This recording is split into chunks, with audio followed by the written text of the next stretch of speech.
Hello, everybody. Thanks for joining tonight.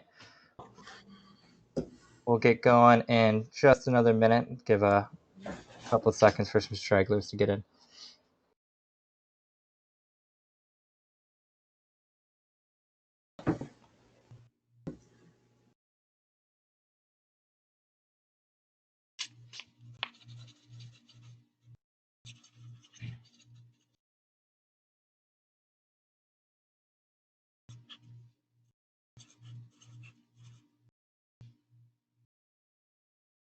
Oh.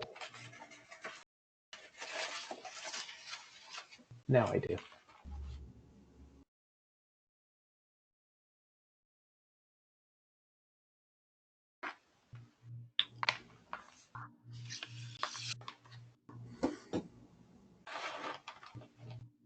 All right, let's get to it. Thanks, everybody, for joining. Welcome to the first ever evening commute brought to you by Fourth. My name is Connor. I'll be facilitating our excellent panel today. Some of you may or may not know, Fourth is a nonprofit based in Portland, Oregon, and we advocate for the adoption of electric, smart, and shared mobility. We're focused in the Pacific Northwest, but also do work around the U.S. While Fourth has typically an industry-focused webinar series, another large part of what we do is education, outreach, and advocacy. So normally this time of year, you would see us out at ride and drives across the state of Oregon, participating in events, spreading the word about EVs and why they're awesome. Unfortunately, due to COVID, there's been developments for a lot of people out there, so we're trying to adjust our strategies and find new ways to engage with people. And this is one of the new settings we're trying. So this is our first ever what we're calling the Evening Commute Consumer Engagement Series. So yeah, first time. So bear with us as we try out some new things. We want this to feel casual, so it'll be more of a conversation than a presentation. So pour a drink or grab a snack, whatever makes you feel comfortable.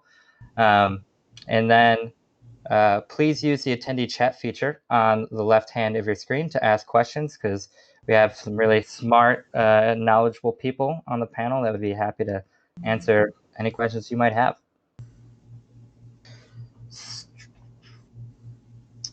So to kick things off, I am going to ask a few polls from the audience. So you should see something pop up here in just a second.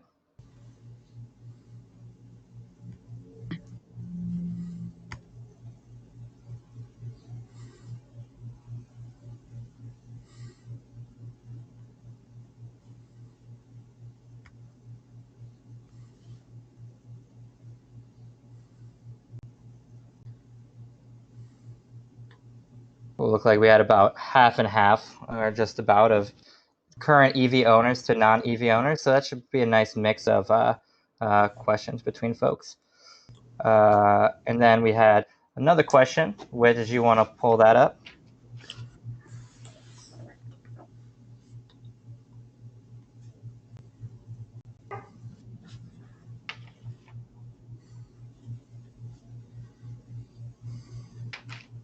Wait, you closed it so fast. Oh, there you go. I was like, you closed it so fast, I didn't even see it.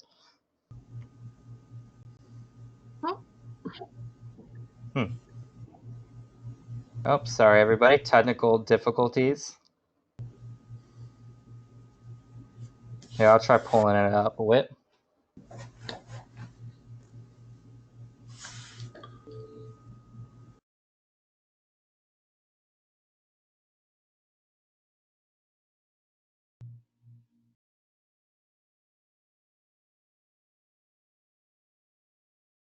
A lot of Oregon folks. All right, this one.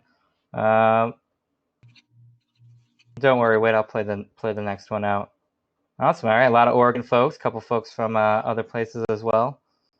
And let's see, we'll do one more.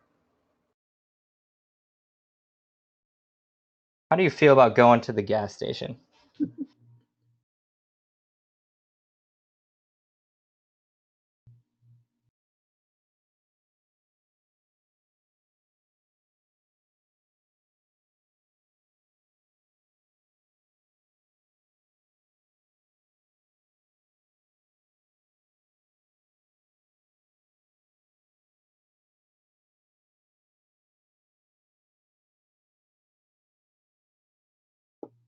All right. Well, so it seems like nobody loves going to get gas. So it seems like a lot of you are in the right place for what we're about to talk about. All right. That's all I got for these initial polls. So then I want to kick it over and introduce our experts on the panel. We have Bengt Halvorson of Green Car Reports, Lisa Chiladakis of Veloz, and Greg Platt of Platt Auto. I'm the moderator, and then I have my colleague Whit hiding in the background to help facilitate questions and logistics. So I'll pass it over. Bengt, do you want to go ahead and introduce yourself? I think you're on mute. Well, thank you. Hi, I'm Bengt. I'm Bengt Halvorson, and I edit Green Car Reports on a daily basis. And I've written about cars and transportation in some way or another for most of 20 years, or actually over 20 years now. And I originally got into cars as an enthusiast. I confess that I used to own some, gasoline swilling muscle cars, and through my exploration and my profession, I discovered electric cars, and that was about 20 years ago. And I've driven almost every sort of passenger car oriented electric car since then. So I feel like I have a lot of context to throw into the conversation.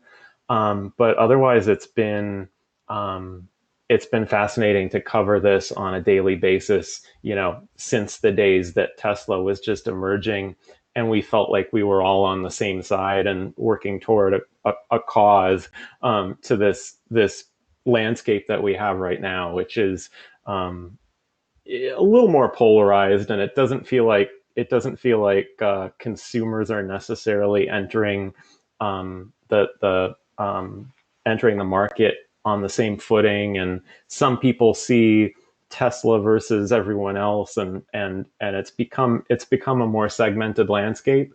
And so I think we need to revisit just why we're here, why we're thinking about electric, and how we can help you who might be thinking about an electric car, and weighing the pros and cons, and help you figure out what's best for you.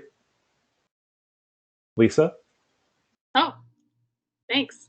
Hi, my name is Lisa Chiladakis, and I'm with Veloz. Veloz is a public-private nonprofit. We're based out of California.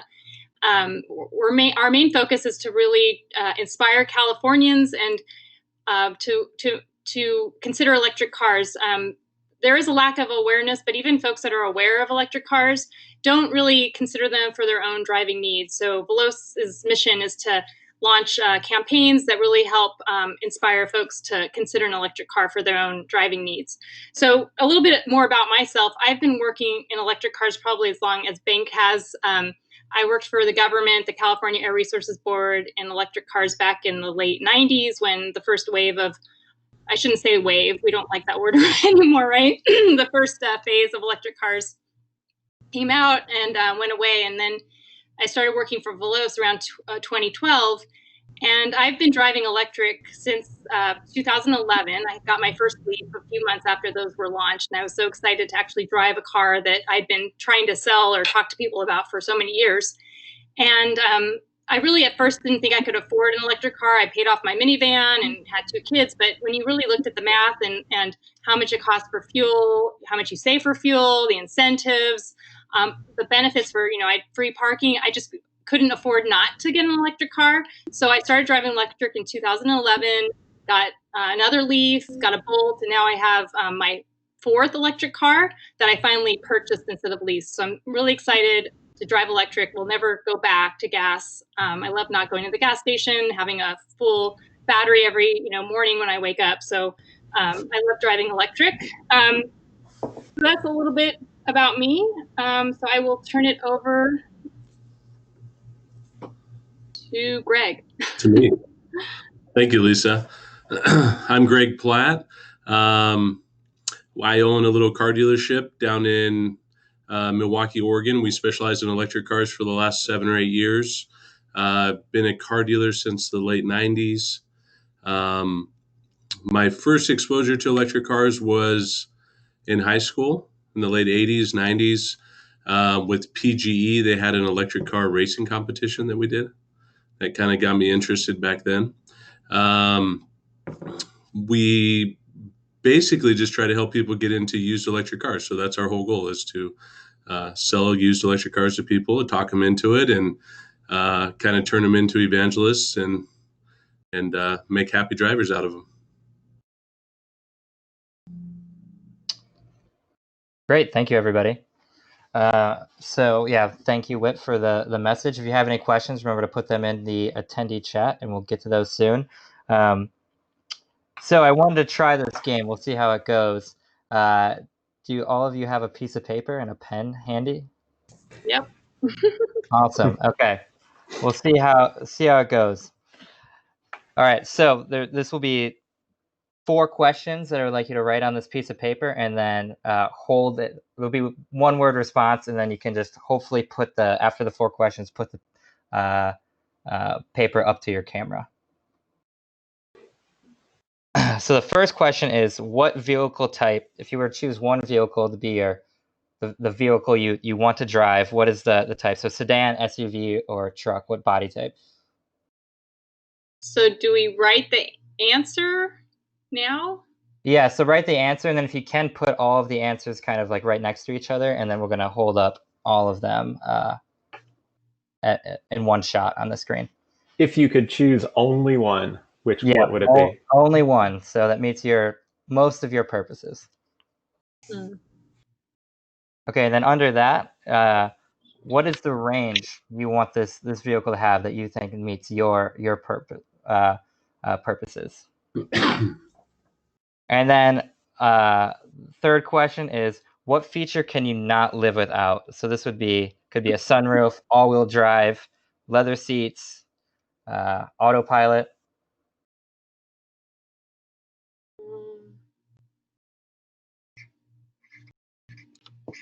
And then finally, the last question is, does this vehicle currently exist? And if so, what is it? Oh,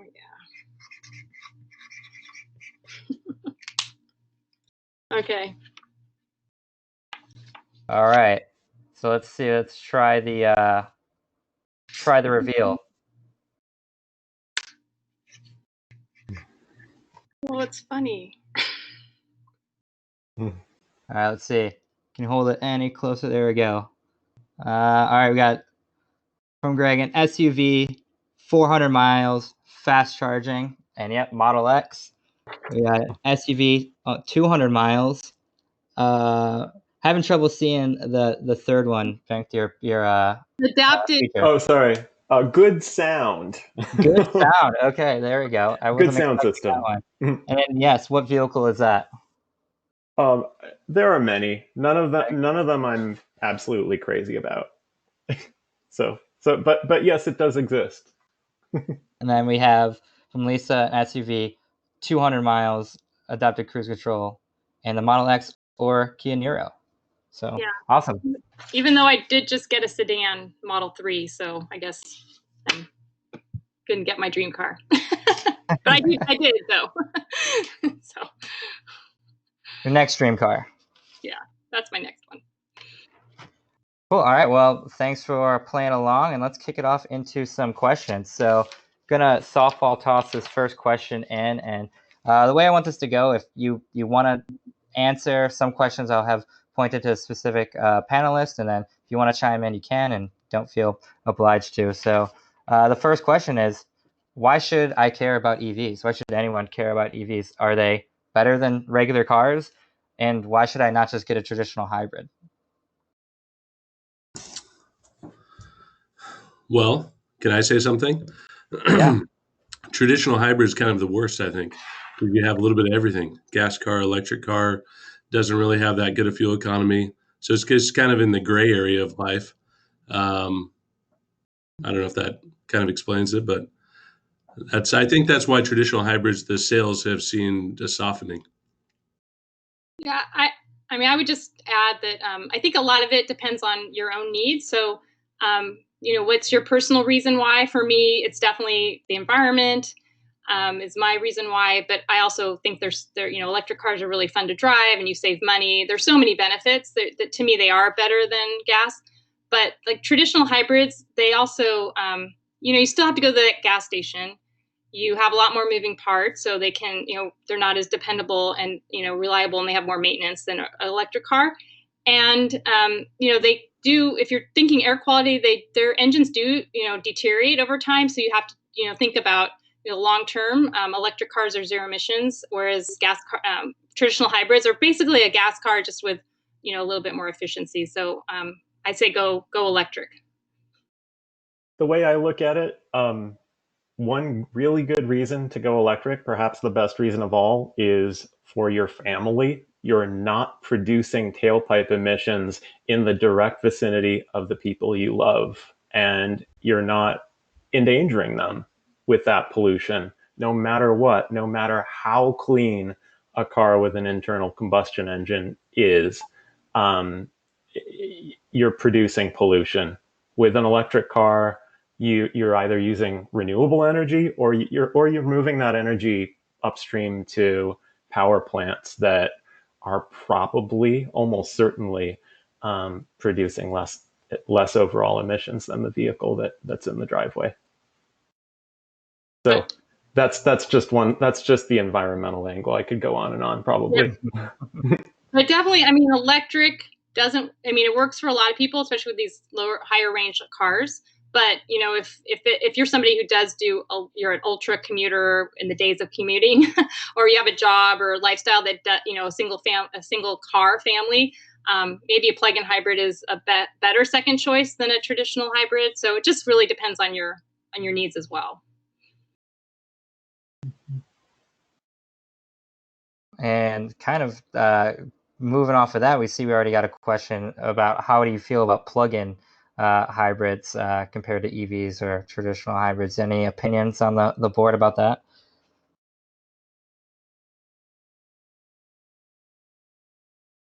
I feel Greg alluded to this a little bit in his comparing just regular hybrids as well. Yeah, I think that plug-ins and normal hybrids, you definitely have to make the separation there. A plug-in is a great stepping stone for someone that maybe only has one car and they do frequent long trips, but 95% of their driving can be done on EV only. That sounds pretty good. Mm-hmm. We have a lot of people though that are maybe younger and single or have no kids, and they'll go pure electric with the idea that instead of going plug-in, they can rent a car or fly whenever they're going to go long distance, or maybe trade a car with a friend. So that works really good too. I think maybe the families, a family, especially if they're only going to have one car, the plug-in makes a lot of sense. Yeah, we have one full battery electric and then one plug-in hybrid. And it's just nice having, as a two-car family, having that option so that we can take the other plug-in hybrid for our longer trips or camping trips and, road trips. And when we do go camping and need like all the gear, we do rent a truck because we don't, need a truck every day, but it's nice sometimes just to rent a truck or rent an SUV for those kind of times when you need something bigger without paying the expense of owning it. You're right. Yeah. It's really difficult as a family to have just EVs. It's possible, but it is very difficult. Yeah.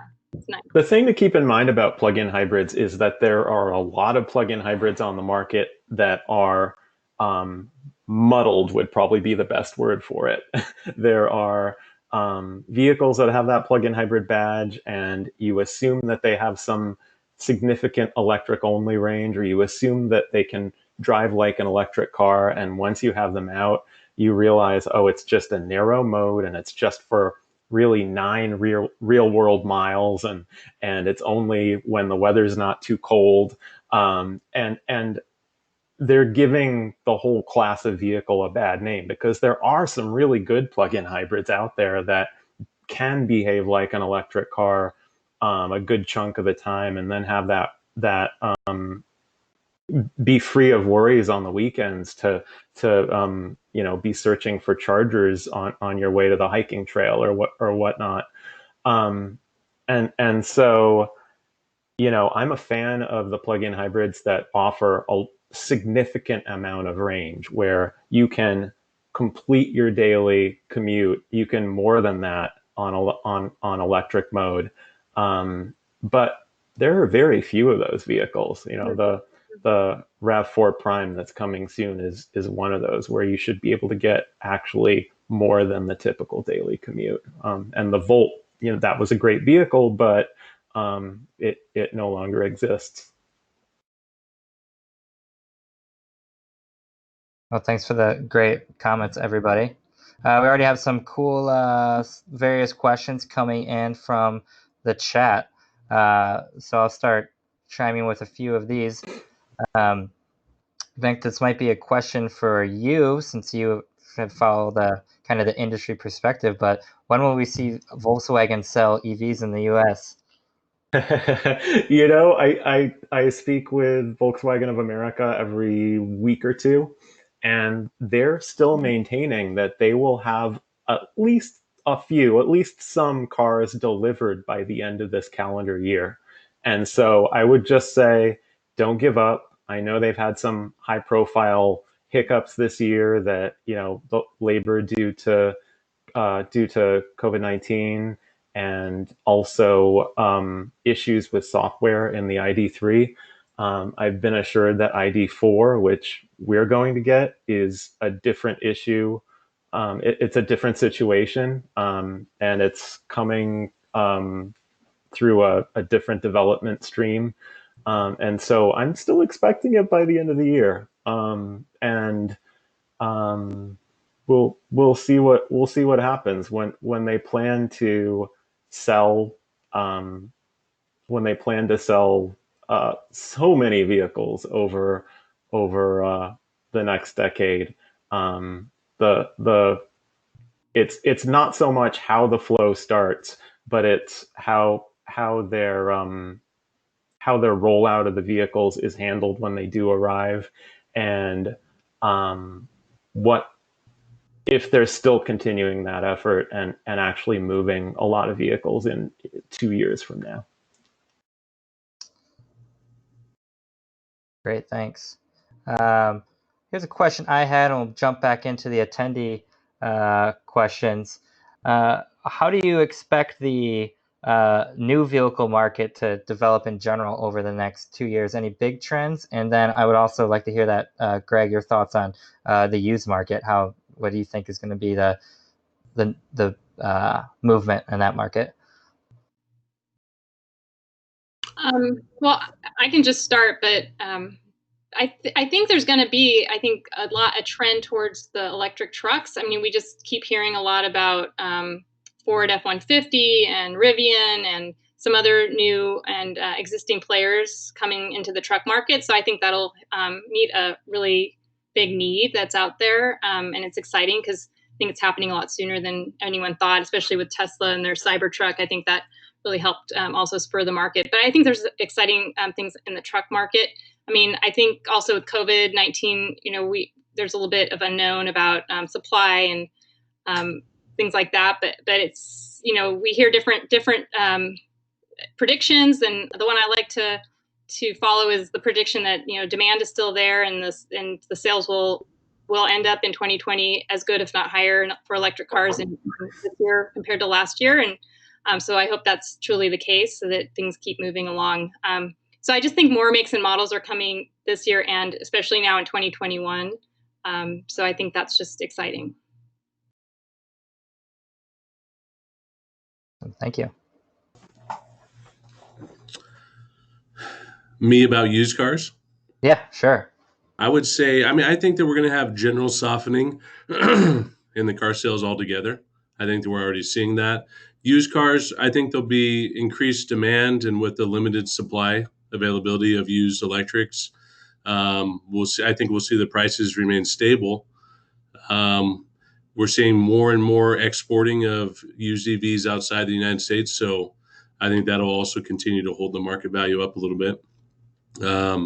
I thought that the lower gas prices were going to really affect us, but that really hasn't done much. So demand is pretty good for the used, especially for the value price used EVs, say sub $15,000. demand is really good. One thing I should note, I see a comment from Michelle here that the Volt is still available on the used market. Definitely, and I would strongly recommend on the used market the Volt. They don't. They seem to hold up really well over time, and seldom have issues with battery degradation. So Yeah. recommended.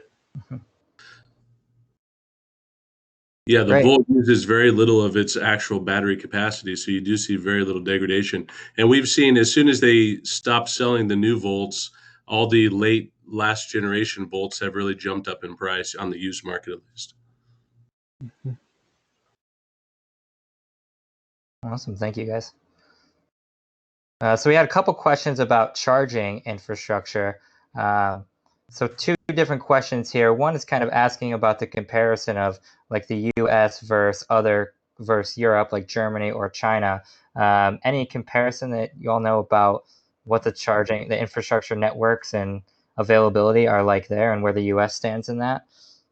And then the kind of a tangential question is, when will the US have a fully nationwide integrated infrastructure to support long distance driving, if you don't think there already is one?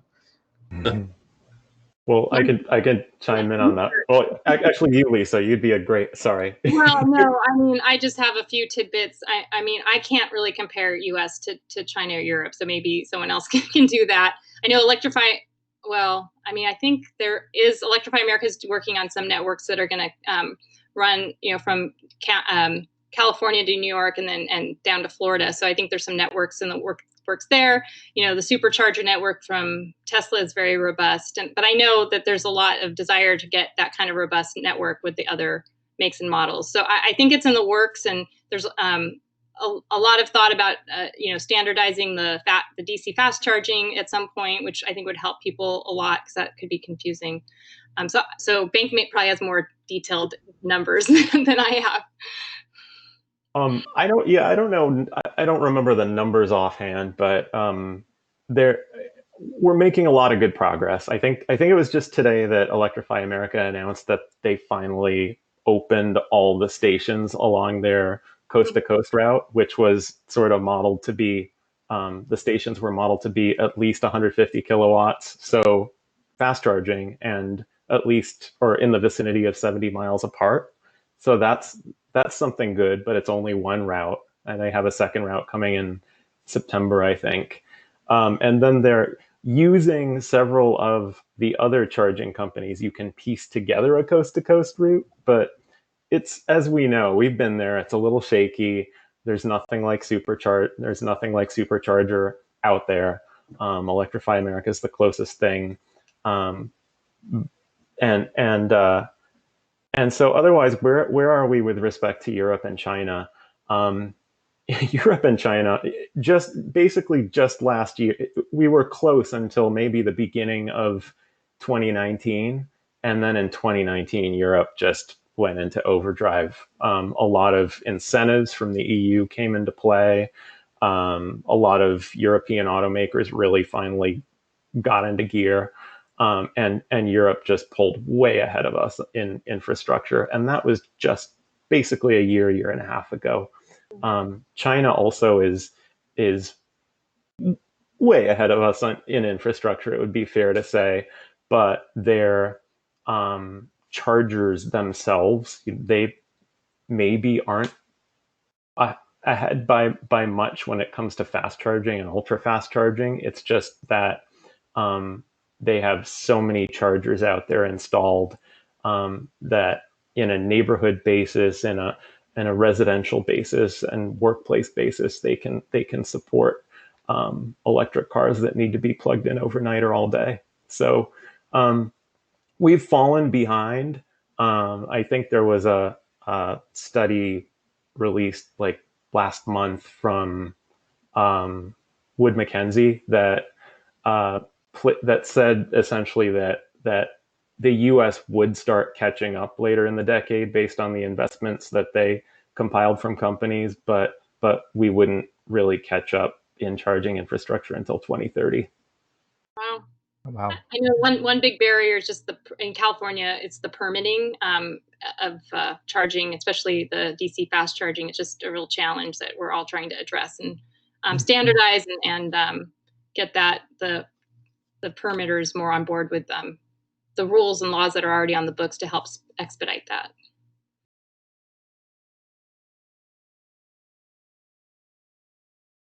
I'm going to read this next question verbatim as Whit posted it to us. Since there are different charging systems for different brands, how do we avoid buying the electric or plug-in equivalent of the Betamax?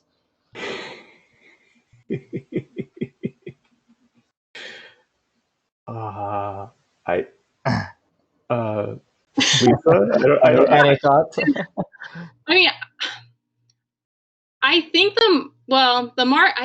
I don't think there's a real risk of that right now. I feel like the market will support the cars that have, the different chargers until that works its way out on the cars. So as soon as there are no cars with different chargers, I think there will continue to be chargers that meet everyone's needs. So I don't think that's a big risk. So when you're considering your purchase, I don't think that's a factor that you should, consider a lot.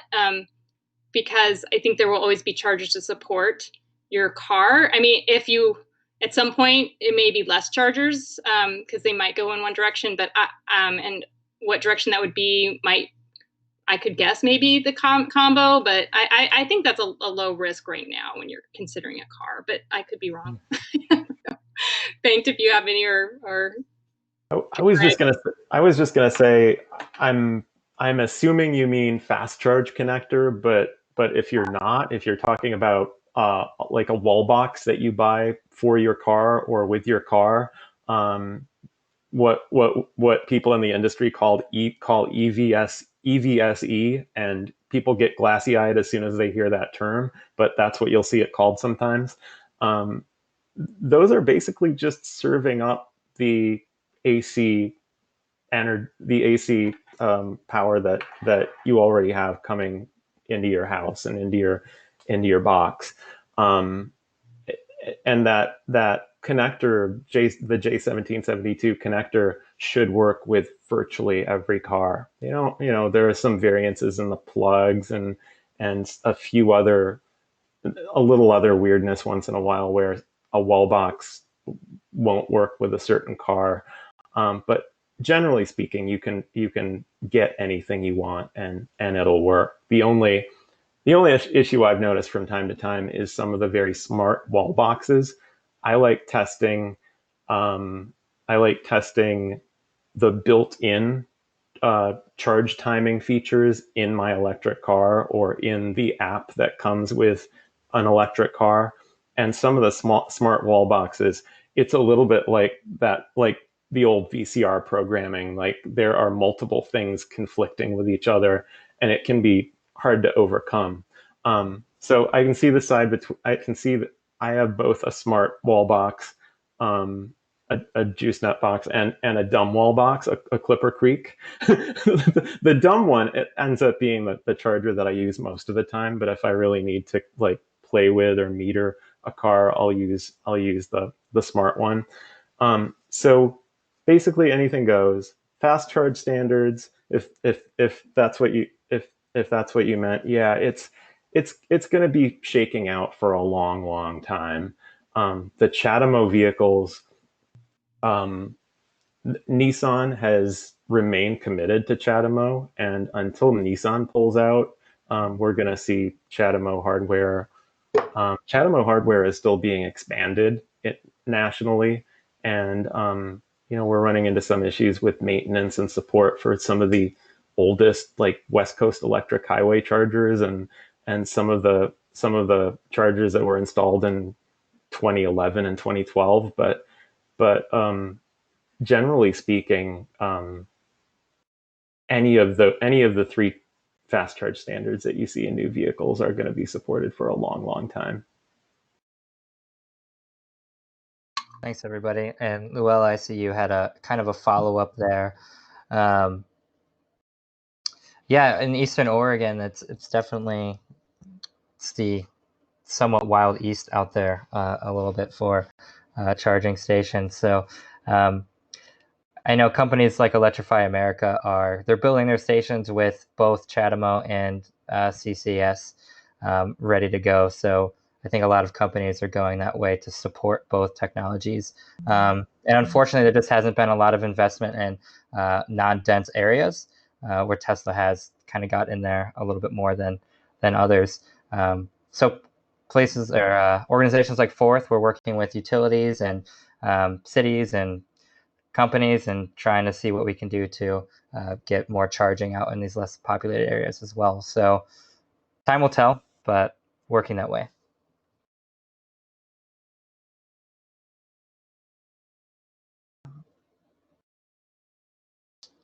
So here's I think a really great question. So I would like to hear the point of view from both the new and used market. What is the reliability and warranty like for electric vehicles? How does it compare to just a ICE car? Well, I'd say reliability generally is much better with most electric cars. Just the fact that they're simpler, there's less moving parts. In turn, that means there's going to be a lot less failures. You also, the general quarterly or bi-quarterly maintenance you have with oil change and everything else are eliminated. So that obviously makes it a lot easier too. So I would say in general, reliability is much better with EVs.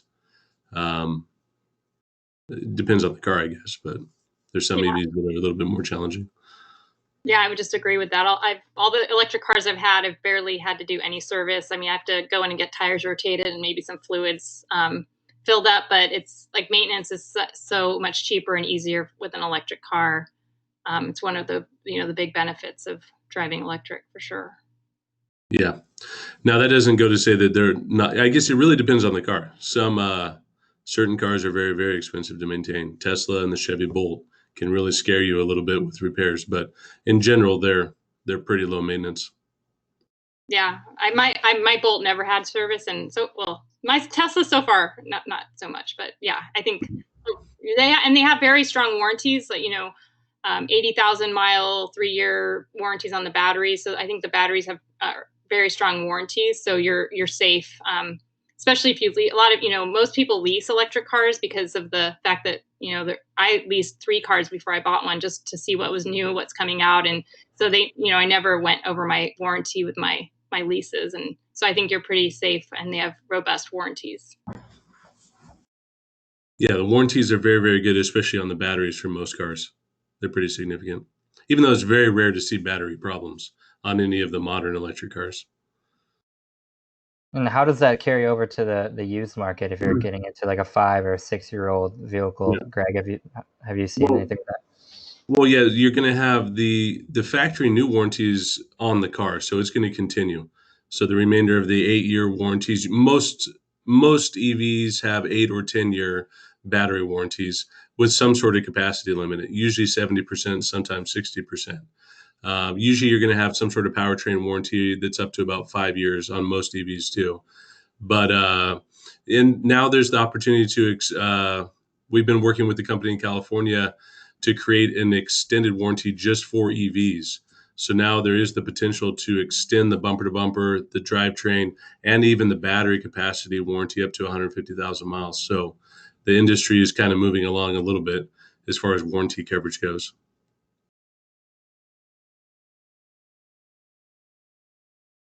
Great, thanks, y'all. And here's a very specific question that was potentially to you, well, anybody really. I'm not sure if we'll have the answer, but somebody said they have a 2014 Spark with 19,000 miles that they've had for 5 years. How long is that baby gonna last? Is that for me? Go for it. Yeah, go for it if you have any idea. I'd say it'll last until the doors fall off. I mean, that's the thing about EVs are everyone thinks the battery's going to die at 8 years or something. They're not. I mean, most likely the interior is going to be torn apart and the windows won't roll up. And I mean, it's just going to last as long as you want it to last. There'll be some battery degradation, but battery degrades and then it stabilizes. So it's going to absolutely last as long as you want it to. I'm going to add something to that in that some of the product development people at GM told me when the Spark came out that the Spark EV was doing a lot of the heavy lifting, the sort of real world, producing some of the real world development data that was going to be used for the Bolt EV. And the Spark EV is a much lighter. It's a lighter car. It's shockingly quick, as anyone who's been in one can attest. Yeah, I totally agree that Spark EV, the battery and the powertrain are just gonna keep trucking, and keep it until the rest of the car is a rather cheap affair. So keep trucking until the rest of the car falls apart. Yeah, the Spark and the Volt seem to get a lot of love by owners. And this goes to another question. Why do you think GM decided to stop making them? Maybe this is best for Bengt. The Spark, I think it was going to be they were already developing the Bolt as more of an international product, and the Spark, I think, was always viewed as too small for the US market. It didn't have a lot of support left sort of in GM's international organization. This is right about the time when I think GM was contemplating pulling out of Europe. They eventually did. So that was probably part of the decision, part of the reason they decided to focus on Bolt EV instead. Instead of wondering why the Spark EV went away, what some of us who follow electric vehicles have also wondered from time to time is what has taken them so long to deliver the Bolt EV based crossover that has been in the development pipeline for so long. And that's, there's some backstory there, but yeah, I'd say go with the Bolt EV. You won't be disappointed. Yeah, I love that car. Definitely.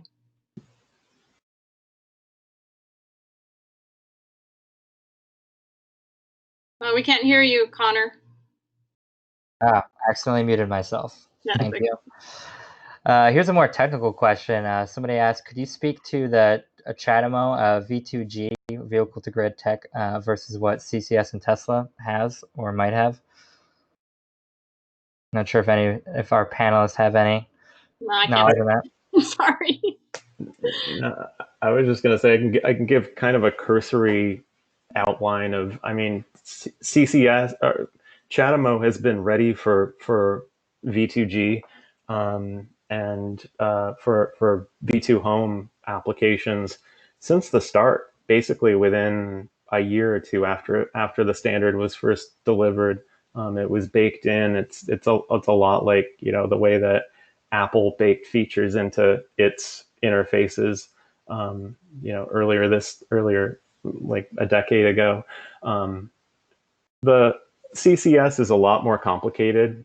They've been running through a series of hearings and versions, and trying to reconcile standards, and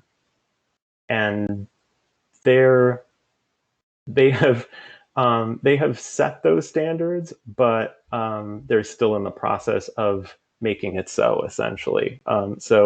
I've heard from a lot of automakers that use Combo, like, yeah, we developed this vehicle to have V2G capability, but because the plug and the interface and the standard aren't completely there yet, we don't think it's going to. The Audi e-tron is one of those examples where the development team was clearly a little bit frustrated. As far as V2G and Tesla, I believe the interface has that capability. I've been told that it does, but the cars don't. And the cars have been disassembled by multiple people now, and it sounds like in their current form they don't have that capability. And JB Straubel years ago gave a pretty good argument for why Teslas shouldn't have that capability. But I think as battery packs continue to get larger, and batteries, in the age of the million-mile battery, when batteries are going to exceed the life of the car, and using V2G and fast charging no longer, decreases the life of the battery in a significant way, I think maybe Tesla might turn around. Awesome. Thanks, Bengt. Actually, I had another question, stealing away from the attendee chat for a second. So Lisa, the California market is definitely farther along, we all know, than the rest of the US. So I'm curious, in your opinion, and then I think some other folks might be able to chime in too, what has California done that's been successful to get to this point? And are other states is there trends in other states to start moving to that, to see some type of market growth like we've seen in California? Yeah, so we're really proud of that fact. As of the end of 2019, we had over 700,000 electric cars cumulatively in the state. And I think it's just a combination of different factors and kind of the secret mix of policy leaders. So I think, we set our first regulation for electric cars back in 1990, way before, we knew what the technology and the costs were going to look like, but just, based on science and data, set standards and requirements by the automakers. And, we've really shifted those standards over time, but really stuck, and we're always committed to electric cars because of our, really severe air quality and climate problems in California. So I think policy leadership that has never really faltered through thick and thin. And, we're going through thick right now with different things happening at the federal government trying to stop us from our electric car policies and regulations, but we stay the course. And then we prioritize incentives. So we've had incentives in place in the early days of the electric cars, and then more recently with the Clean Vehicle Rebate Project. So policy and commitment from the governor usually in the budget to continue to fund incentives to help offset the upfront costs of the cars.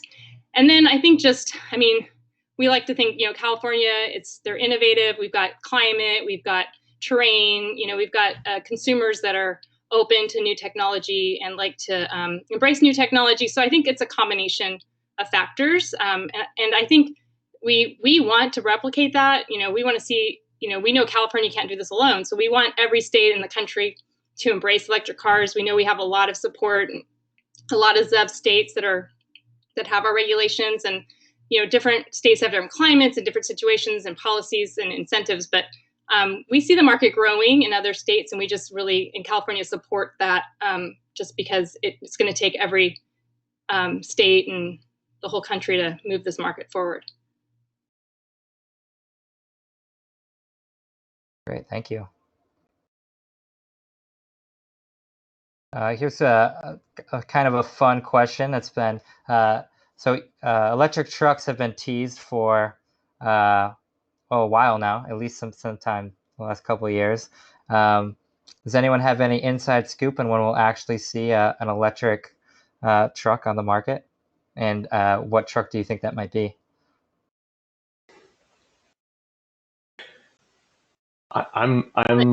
Oh, sorry, go ahead. No, go ahead. I think you have more facts probably on this than I do.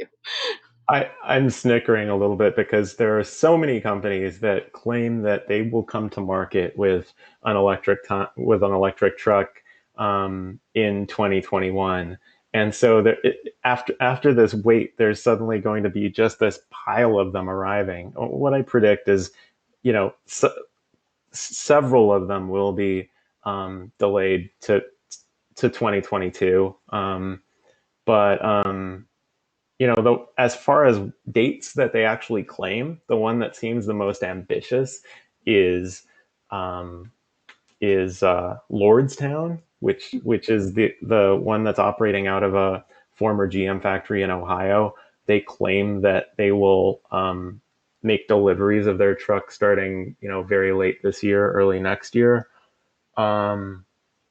Rivian is going to start deliveries early 2021. So they'll probably be that company. The GM truck, the Hummer, the GMC Hummer EV, that's arriving fall 2021. So, a little over a year away, and supposedly that will have more of a it'll have multiple versions. So it'll have the sort of off-road version, and then it'll have a more of a almost a work truck version, and then a more of a luxurious version. And then Ford has the electric version of the F-150 in 20. I think toward mid 2022 or the first half of 2022. But then there are all these other efforts too, where we don't really know what's going to happen, if they're going to be taken seriously. There's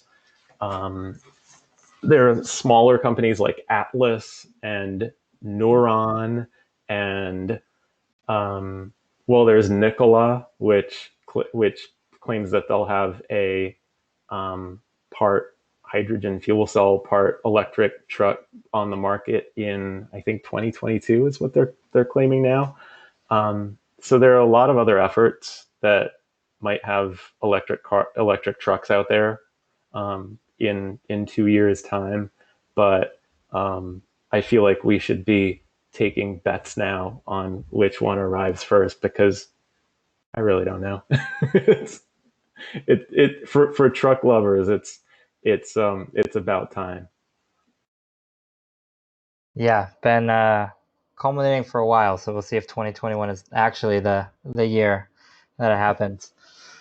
I want to jump over to you for a sec, Greg.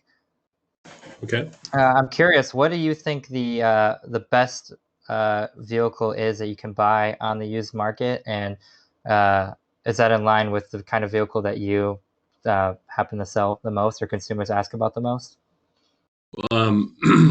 It has to be, well, first you have to figure out how much range you need. You have to separate the cars out by range. If you're talking what we consider average range, maybe that 100 to or 80 to 107 mile range car, it's got to be the Nissan Leaf. The Nissan Leaf is kind of forgotten about car, but it's probably still one of the best cars. If you need longer range, then it's definitely the Chevy Bolt by far. That's the best value 200-ish mile car you can get right now by far. Teslas are great, but that's a whole nother price point. So really our top sellers are the Nissan Leaf as kind of the average range car, the Bolt as a longer range car, and surprisingly, the little Fiat 500e is definitely the best selling small car by far. Oh wow, that's the 500e surprised me. I kind of forget about that one. Everybody forgets about that, but I mean, as soon as we get those, they sell. They're just incredible value for what you get. I mean, they're almost ridiculously cheap. Awesome, thanks. So here's a potential question for everybody, and you might have some research into this, or I just heard this phrase earlier today, me search. How long do you think it will take for EVs to be the dominant option? So I think you could read that question for, either several different ways, but maybe market penetration, or just when the consumer feels that the EV is a better choice. Any opinions on the panel? A long time. Well, they're expect cost parity, which means you could, pretty much go buy an electric car or a gas car, and they're going to be closely or similarly priced in 2040, or is it earlier? Bengt, you probably 2030 cost parity, somewhere between 2030 and 2040, I think, where the battery costs are really coming down a lot, and quicker than we thought. So I think we're going to get that cost parity. So similar price cars in that 2030 to 2040 timeframe. So I think that's when people might not only just consider electric, it'll go more mass market. So it's going to, I think, really be an option that everyone will consider, not only because of the upfront cost, but the cost savings, the convenience, the the performance. I mean, there's so many great things about electric cars that make them better. So when they're priced similarly, I think people will gravitate more towards electric. But then I think, like Mary Barra from GM said, then you have the fleet turnover. So until you have most cars on the road be electric, that's going to be, another, 10 to 15 years later. Yeah, and I should add that cost parity is really, it's very kind of, I don't know, what would you call it? Apples to oranges. Like it's hard to say when you would reach cost parity, because I think Bloomberg New Energy Finance said you would reach cost parity for some vehicles starting as soon as 2024, 25. But yeah, then the like most vehicles wouldn't reach cost parity until 2030 or 2030s. And that's the case because, some vehicles, some luxury cars with internal combustion engines have such expensive powertrains. And so coming up with a battery solution that would replace that for a luxury performance car, you're with the technology that's here in 2 or 3 years, you're already there. Those two cars cost the same amount to produce. They might as well be priced at about the same amount. And so that explains why you've seen all these car makers run into this more premium zone where where prices are higher. It's going to be a lot harder, and it's going to take a lot longer before we can reach cost parity for frugal small city cars. And so we do depend on, the market depends on incentives and credits and rebates and helping achieve that until we get there. And as far as fleet turnover, this economic hiccup of this year could have a lot of impact in how the fleet turns over, with people holding on to cars for longer and longer again. But yeah, I tend to agree, 2040s sometime for electric cars to be the dominant members of the automotive fleet. It's just because cars are held on to for so long. They're not like phones and personal electronics where we replace them every 2 years. It's a decade in some cases. Thanks for the thought on answers, y'all.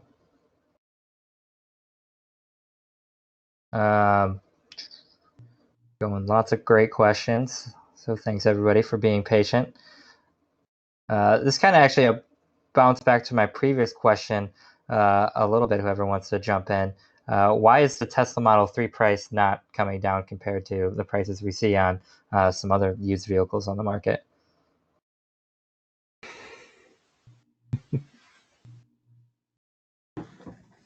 Well, first off, there's not very much supply.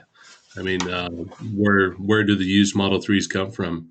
Trade-ins, people that aren't happy with them, but there's not a big source of, say, off-lease cars coming from the manufacturer. That's usually what does it with these other cars. They tend to, on the front end, they're leasing these vehicles, and so you have a large supply of them coming back, and that's what pushes the price down on the used end. Where the Model 3s, you don't have that.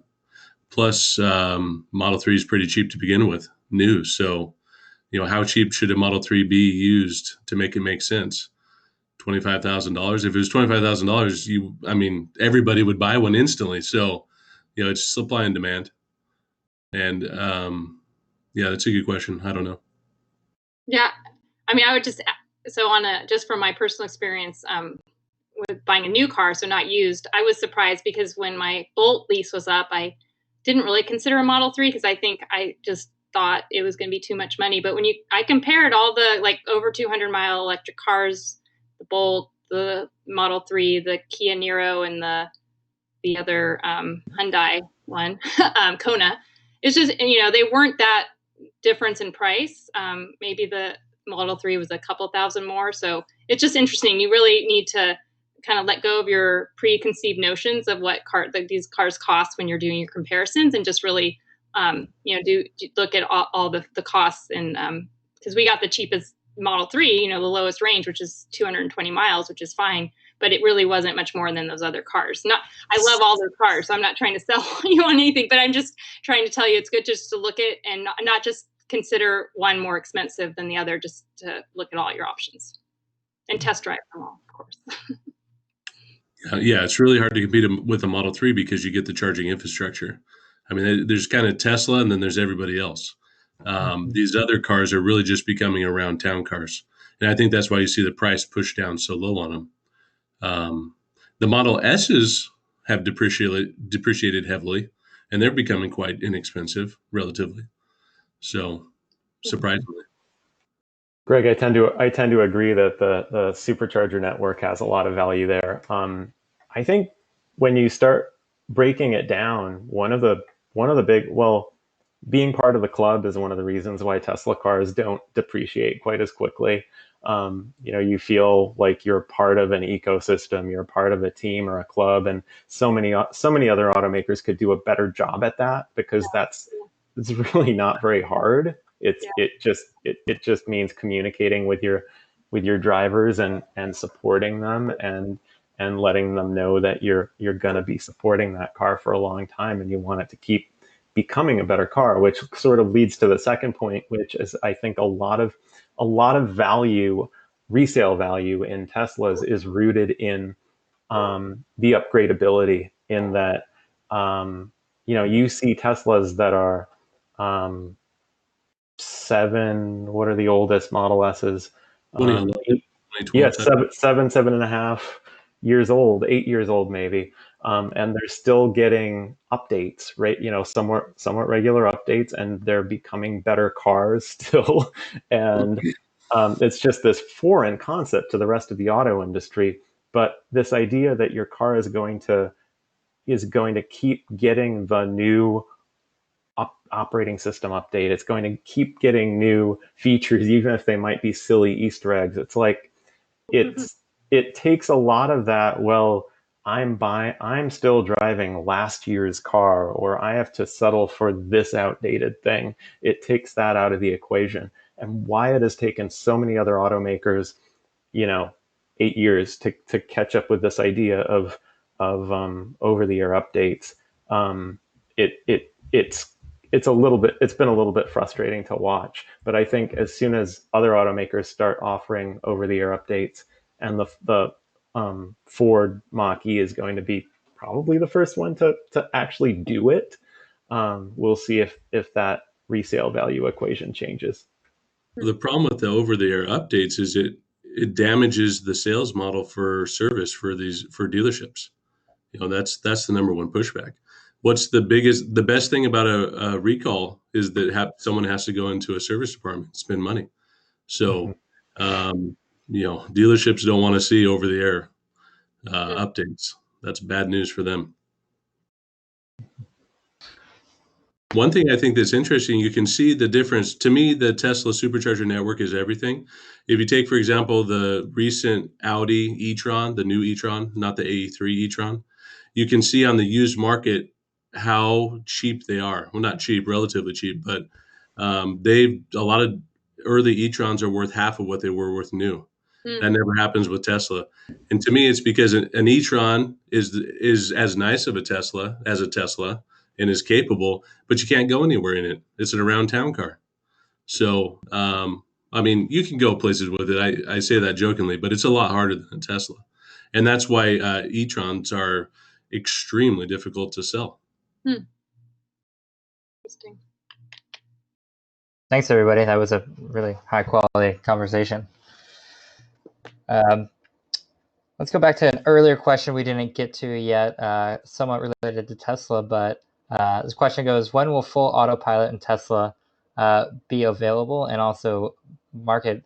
What happened with autonomous vehicles? I feel like this was the buzziest word for the last couple of years, and then I at least in my feed has gone downhill. Any thoughts from the panelists on autonomous? It gets away from electric vehicles a little bit, but related. A bubble burst is what I'm going to say. I can't think of one particular incident, but the federal government started moving a little bit more slowly on some of the autonomous vehicle regulations. Some of the states started digging their heels in, um, and investors over a period of months and maybe a year or so got cold feet. And a lot of the autonomous tech startups weren't delivering quite what the grand visions that they had promised. And so we saw a lot of major OEMs, major automakers pull out on their not pull out on their investments, but slow down their investments in autonomous tech startups. And I think eventually they haven't been as favorable with investors either for the past year or two. So I'd just say, yeah, sanity, bubble burst, regulate, coming to terms with reality and the expectation that all of these things are going to have to be debated with regulators, and laws are going to have to be written at the federal and state level, and this takes time. This takes a lot of time. It takes far longer than the typical, 2 to 4 year window for a tech startup to flip. So, hot take: do you think next 5 years we'll have full autonomous vehicles on the road? No. All right. For more or less for exhibit on a few stretches of highway, in a sort of Las Vegas sense, yes, on some very specific test routes, but in reality, in places where passersby don't know that the vehicle is fully autonomous, not legally, I don't think. Awesome. Thanks for your take. So I think I want to jump over to the question that we kind of discussed earlier, Bengt, related to range. So I'm going to throw out a panel question to the attendees here.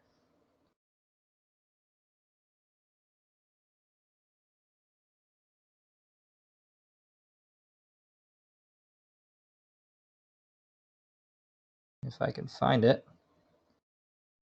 All right, here we go.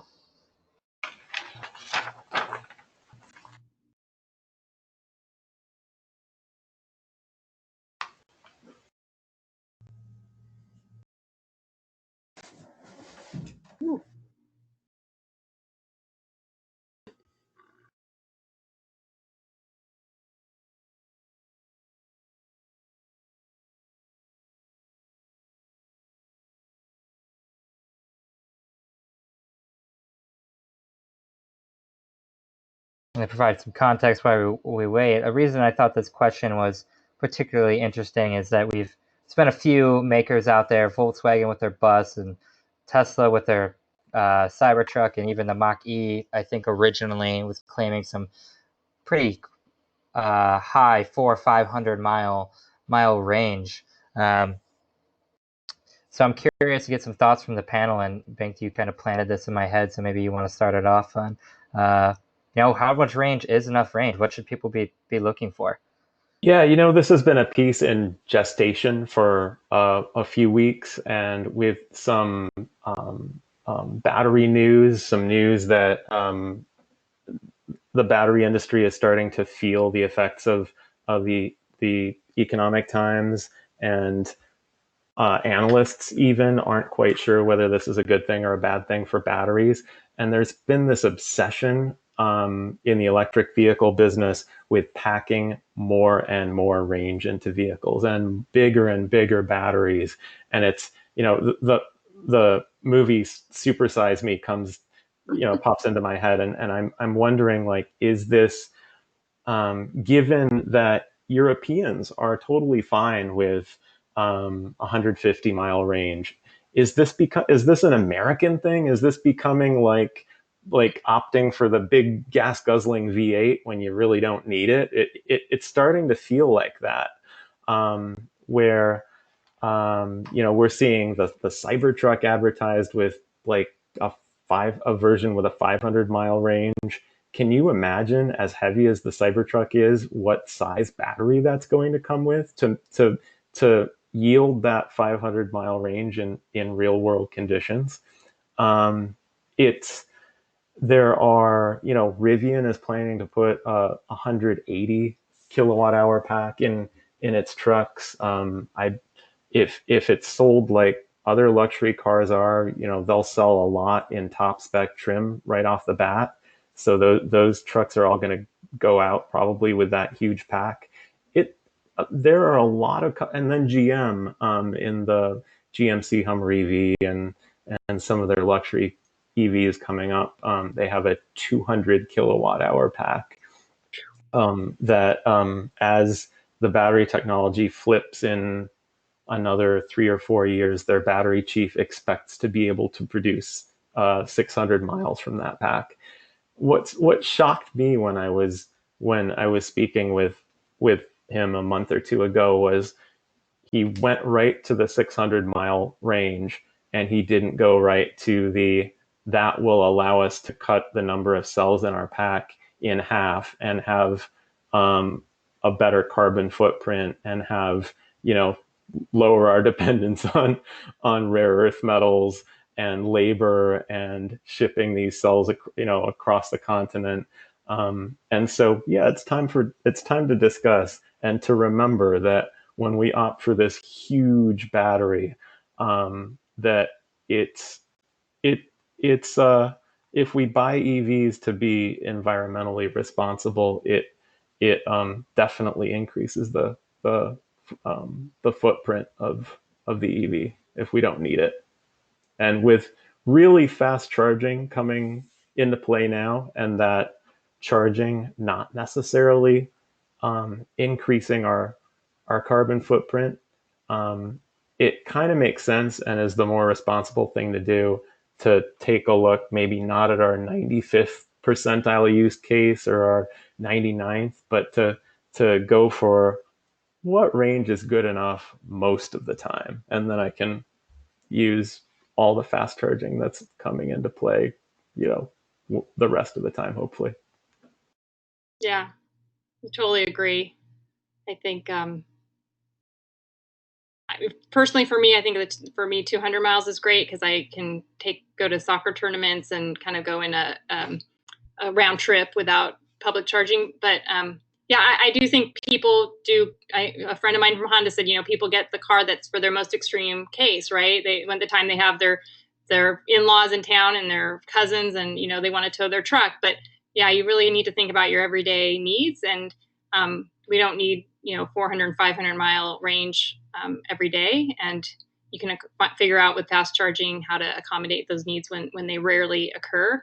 And so it's just a frame of mind, I think.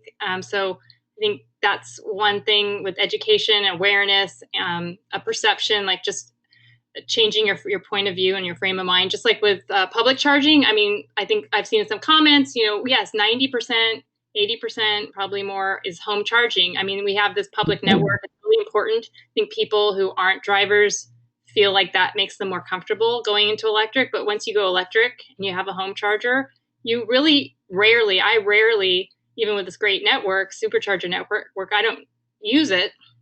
I don't really need it. Home charging is amazing and really will meet everyone's needs. But I think it's just shifting people from that gas model of a gas car that can go 500 miles and a gas car that can go to a gas station to the new model of an electric car and the new thinking, which I think is a better, more convenient way of thinking. It's just going to take time. And I think as people drive electric, they learn that you don't need that range. You don't need the public charging, but it's a process. It's going to take some time. One thing about range I think that is confusing for a lot of people is there's the drive cycle range, then there's real life range, and then there's range after your car is degraded. So, I think that 250 miles of real life range would be great, but that might equate to a lot more of a drive cycle range, especially once a car becomes used. If you're only starting with these 100, 107 mile rated cars, they can quickly become 50 or 60 mile range cars. Or in the cold weather, which I'm sure we've all seen. Winter, My Nissan Leaf in cold weather went to 50-mile range, and then it's fine, but it's not the most comfortable, convenient. I mean, it works. It can work, but it's not. Yeah, so it's challenging. Yeah, you really need that excess range a little bit, I think, just for customer satisfaction, to absorb some of those problems. So I'd appreciate hearing from some of the people watching today. What are your expectations in range, and why? And do you feel like the mentality of what do I need a vehicle for sort of once or twice a year is keeping you from going for anything but the largest range model?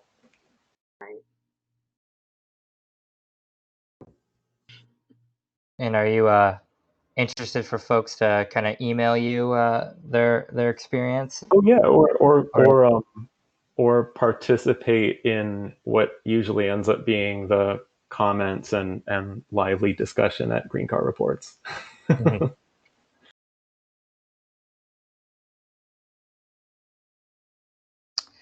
So time for a couple more questions here. I'll do one more question from the chat, and then I had a few kind of fast-paced lightning round questions that just require one word that I think would be good to get to. So the last one, full question is, what do you think are the most important innovations, policy decisions, or infrastructure needed to bring EVs into the mainstream beyond the coast?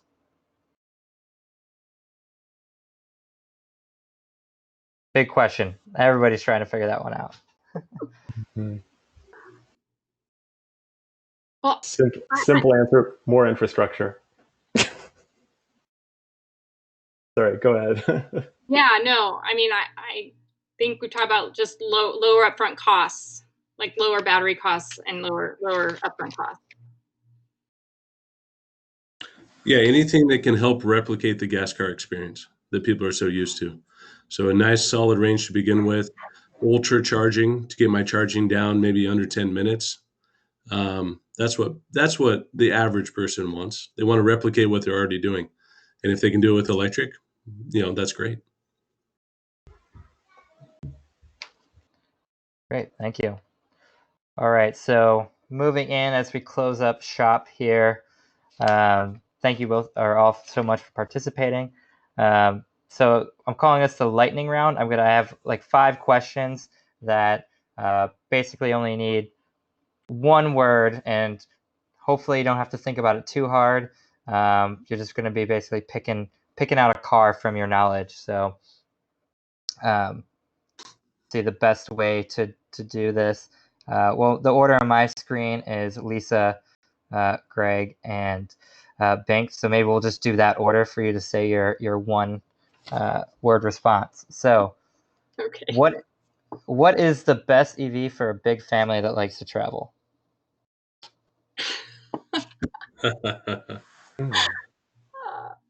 Best EV for who likes to travel. Model X, if you can afford it, I guess. I mean, that seems like a cool car for that family. I'm not sure if that car exists. I guess the Model X.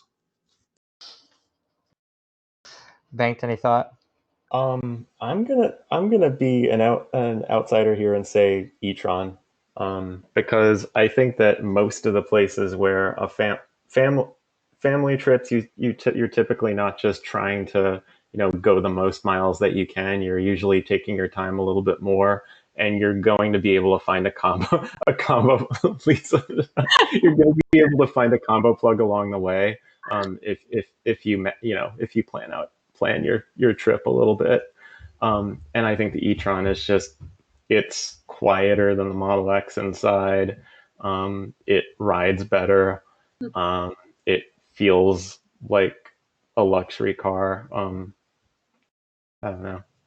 I think it's a good road trip mobile. Yeah, I do wish maybe it had 50 more miles of range. Thanks. So this is a question I get a lot, and people sometimes interested in pulling trailers. And this could be an EV or PHEV. Anything that would come to your head if somebody said, I have a U-Haul I want to pull?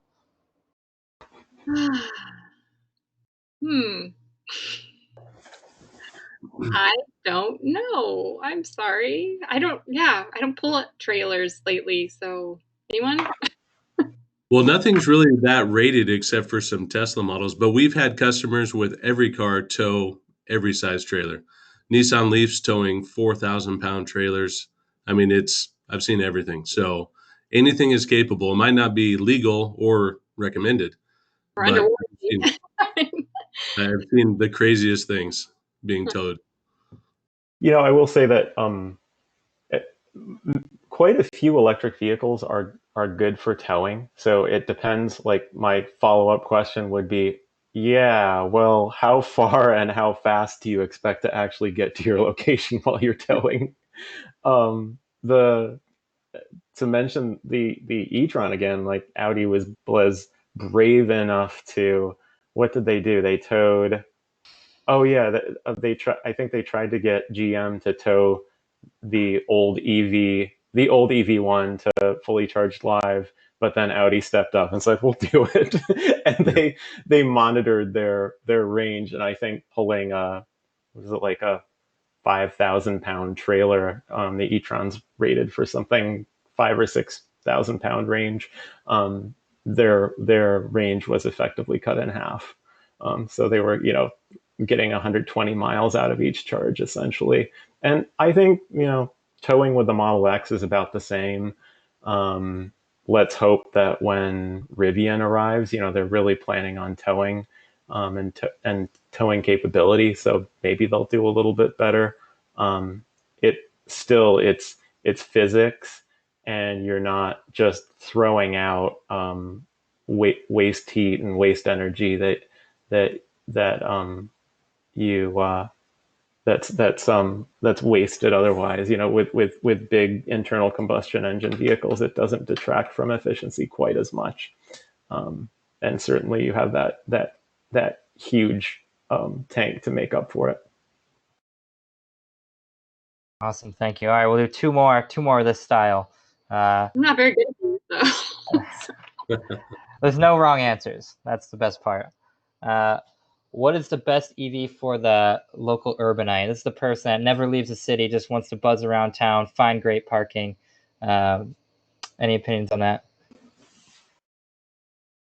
Around town, maybe the 500. No, the Nissan Leaf. I'd maybe say Nissan Leaf. Well, Nissan Leaf, definitely. If price is a consideration, the 500e. Can't beat it. Yeah. I tend to agree with the Leaf. I think, is the 500e gone? I can't remember if it's done yet, but it's done really soon. But the Kona Electric's a really nice driving little.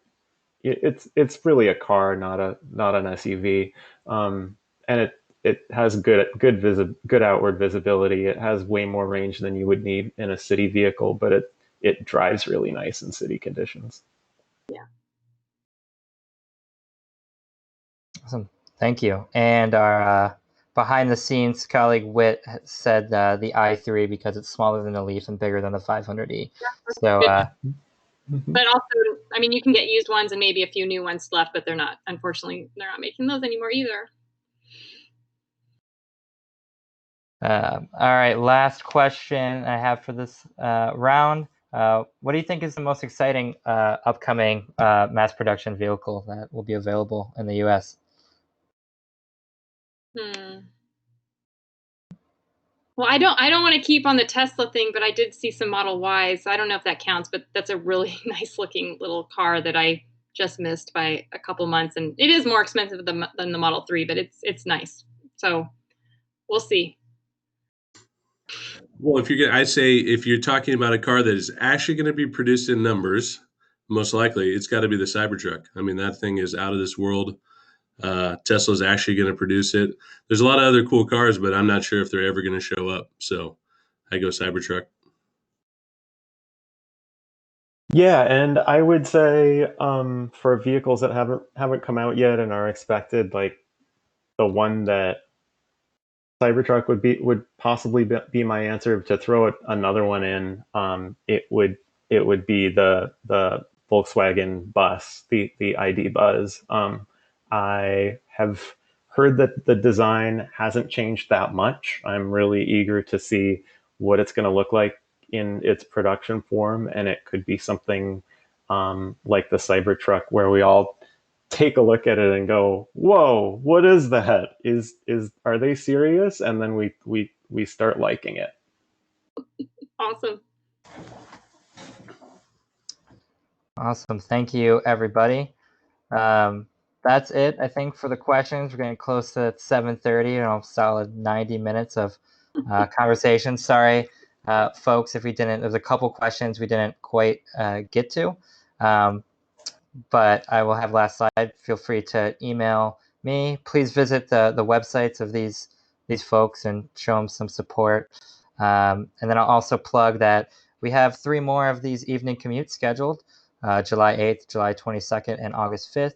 And then we also have another series called the EV Cafeteria, where it will be more of a lunchtime focused, casual, kind of the basics of electric vehicles. So if you have friends that aren't familiar at all with electric vehicles, that might be the thing to check out. So before we close out, panelists, thank you very much. And do you have any last words you'd like to say? Thank you. And I would say visit electricforall.org. That's our car shopping website. So if you're looking for incentives, even for Oregon and Washington, we have them on electricforall.org. So I had to get a plug in there. But thank you, Connor and Forth, for having us. This has been really fun. Thank you, Connor and Whit. Great job. Yeah, Whit, thanks. Yeah, Thank and you. you can follow what I come up with on a daily basis, and the news as we find it, and reviews and other analysis at greencarreports.com. And thank you very much, Connor. Awesome. Thank you, everybody. All right. Shut it down. Thank you to all the attendees. Cheers. Thank you. Bye. Bye.